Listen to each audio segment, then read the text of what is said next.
肠病毒是红幼儿社区款的感染症之一，主要透过肠胃道或者是飞沫传染。社区款的症状有发烧、然后溃疡、骹手甲骹前皮出现水珠。虽然肠病毒目前无特效的药物会用的治疗，只有支持性的疗法，但要避免肠病毒的感染，只要以正确的防疫观念，勤洗手、刮嘴暗，就会用来避免。但如果得到肠病毒，嘛要注意避免引发重症。一般防疫原则，我想经过这2年的疫情，大家都很熟悉，就是勤洗手，然后戴口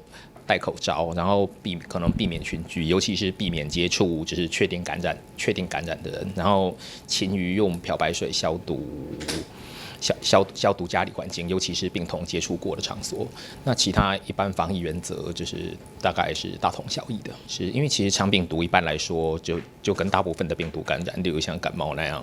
不需要特别治疗自己会好。但是就是我们今天要提的 A71型是特别会引起重症的，所以我们现在去年上市的疫苗是针对肠病毒 A71型，虽然施打以后还是可能感染其他型别，但是可以有效的预防重症。